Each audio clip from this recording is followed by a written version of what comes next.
अगर आपने अभी तक हमारा चैनल सब्सक्राइब नहीं किया तो अभी सब्सक्राइब करें और बेल आइकॉन को क्लिक करके हमारी लेटेस्ट वीडियोस के बारे में अपडेट जानें।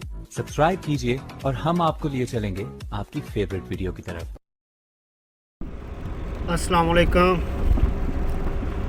भाईजान, मैं आप लोगों को आज एक बहुत मशहूर जो सुल्तान सलाहुद्दीन अय्यूबी थे, जो मिस्र के सुल्तान थे, उनका आप लोगों के साथ एक वाक़या शेयर करने लगा हूँ। ये जो हुकूमत चल रही है और जो पिछली हुकूमतें हैं, ये इनके ऊपर एक बहुत बड़ा सवालिया निशान है। सुल्तान सलाहुद्दीन अय्यूबी मिस्र के सुल्तान थे और बहुत सारी उन्होंने फतूहात हासिल की, बहुत सारी जंगें लड़ी और दुनिया इस्लाम में उनका बहुत बड़ा मकाम है और वो हीरो थे, हमारे मुसलमानों के हीरो थे। उनके दौर से जो पहले फ़िरौन थे ना, जब वो फ़िरौन मरते थे तो अपने साथ बहुत सारा ख़जाना ले जाया करते थे और उनकी कब्रें हुआ करती थी महलों की तरह। पहाड़ों के अंदर वो अपनी कब्रें खुदवाते थे और फिर उनके अंदर हीरे जवाहरात, जो दुनिया से लूटा हुआ माल, गरीबों का पैसे, वो सारा कुछ अपने कब्र में ले जाते थे। और साथ में बहुत सारे गार्ड, उनकी खिदमत करने वालियाँ, उनके दरबान, वो भी बहुत सारे उनके साथ उस कब्रनुमा जो उनका महल होता था पहाड़ों के नीचे, उसमें वो सब लोगों को इकट्ठा करके अंदर रख के और वो फ़िरौन का तबूक अंदर रख के तो वो उसको बंद कर दिया जाता था। तो वो जो हीरे जवाहरात थे वो सारा कुछ उनके साथ ही चला जाता था और पहाड़ों को इस तरह बंद कर दिया जाता था कि मुद्दतों तक भी पता नहीं चलेगा कि ये पहाड़ है या इसके अंदर कुछ है। अच्छा, वो जब सुल्तान सलाहुद्दीन अय्यूबी का दौर चल रहा था और वो मिस्र के सुल्तान थे,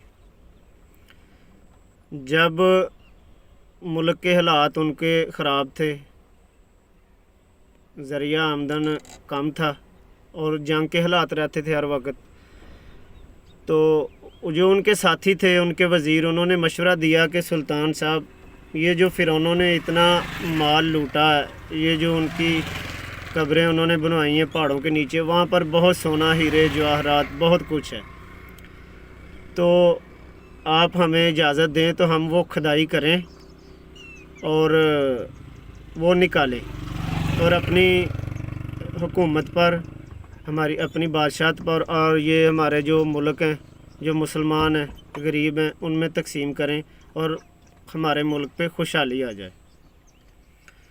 तो सुल्तान सलाहुद्दीन अय्यूबी ने उन्हें मना कर दिया कि नहीं, मैं ऐसा काम नहीं करूँगा। वहाँ पर जो सुन रहे थे ना लोग, उनमें से एक ने सलीबियों के साथ मिलकर और वो जो उस ठिकाने का पता लगाना शुरू कर दिया जहाँ पर ये फ़िरौनों की जो तबूक पड़े हुए थे, जहाँ पर ये हीरे जवाहरात थे। तो उन्होंने एक सलीबियों के साथ मिलकर टीम बनाई और वो जगह का खोज लगाना शुरू कर दिया। उन्होंने वो जगह ढूंढ ली। जब वो जगह ढूंढ ली तो उनकी आपस में जो ना वहाँ पे लड़ाई झगड़ा शुरू हो गया। इतना मतलब माल जवाहरात देखकर उनका सबका आपस में दिल बेईमान हो गया। उन सब ने आपस में कत्लो गारत शुरू कर दी। उनमें से जो एक लड़की और एक वो जो सुनने वाला था ना, वो बच के निकला तो वो जब आया सुल्तान सलाहुद्दीन अय्यूबी के पास, उसे सारा कुछ माजरा सुनाया और उसे बताया कि हमने वो जगह तलाश कर ली है और वो पहाड़ की खुदाई भी हो गई है और वो सोना जवाहरात वो सारा कुछ बरामद हो चुका है। तो आप बराए मेहरबानी अपनी फ़ौज भेजें तो हम वो सारा जो है ना सामान वो निकाल कर ले आएँ। तो वो जो वज़ीर थे वो बहुत खुश हुए, लेकिन सुल्तान सलाहुद्दीन अय्यूबी ने सोचा कि अगर आज मैं ये काम कर लूँगा तो तारीख़ में मेरा नाम इन अल्फाज में लिखा जाएगा कि सुल्तान सलाहुद्दीन अय्यूबी कब्र चोर थे। तारीख़ मुझे कब्र चोर के नाम से याद करेगी।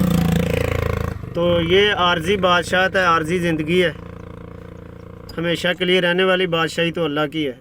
लेकिन अगर वक्ती तौर पर हम वो सामान निकाल लें उसको खर्च कर लें, वो जो इतना ख़जाना निकला है, तो तारीख़ मुझे कब्र चोर के नाम से याद करेगी और मुसलमानों की तारीख़ पर एक सवालिया निशान आ जाएगा कि सुल्तान सलाहुद्दीन अय्यूबी बहुत बड़े हीरो थे, लेकिन उन्होंने कब्र चोरी की। तो सुल्तान सलाहुद्दीन अय्यूबी ने ये कहकर उनको टाल दिया कि हम ये काम नहीं करेंगे, हम तारीख़ में अपना नाम गंदा नहीं करेंगे। तो अपने वो जो उनकी ख़ास टीम थी उनको हुक्म दिया कि आप फौरी तौर पर जाएं और वो पहाड़ को उसी तरह बंद कर दें जिस तरह इन्होंने खुदाई की है। तो फिर उनके जो साथी थे वो गए, उन्होंने वो पहाड़ उसी तरह बंद कर दिया जैसे कि पहले था, कि ताकि किसी राहगीर को, आने जाने वाले को नज़र ना आए कि इसके नीचे कुछ है। वो पहाड़ों के चोटियों के नीचे वो जो उन्होंने कब्र कुशाई की हुई थी उनको बिल्कुल वैसे बंद कर दिया सुल्तान सलाहुद्दीन अय्यूबी ने। और हमारे लिए बहुत बड़ा पैगाम छोड़ गए। वो तारीख़ के हीरो थे, मुसलमानों के हीरो थे सुल्तान सलाहुद्दीन अय्यूबी, और तारीख़ उनको बहुत अच्छी अल्फाज में याद करती है और हीरो का मकाम उनको मिला हुआ है मुसलमानों की तारीख़ में। और आप उस दौर के बादशाह देख लें और आज के बादशाह देख लें, आज की हुकूमतों के बादशाह देख लें कि उनमें और इनमें कितना फ़र्क है।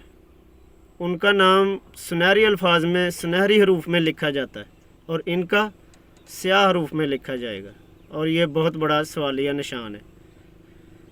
बराए मेहरबानी दुआ किया करें और इस मुल्क के हक़ में, अपनी आने वाली नस्लों के हक़ में, कि हमारा तो मुस्तकबिल जैसे आपको नज़र आ रहा है, और हम दुआ करते हैं कि इंशाल्लाह हमारे बच्चों का मुस्तकबिल इस तरह का ना हो। हमारा तो मुल्क तारीख़ है ही है, लेकिन हमारे बच्चों का मुस्तकबिल तारीख़ ना हो। अल्लाह पाक कोई ऐसा हुक्मरान अता करे जो दर्द दिल रखने वाला हो। पाकिस्तान जिंदाबाद।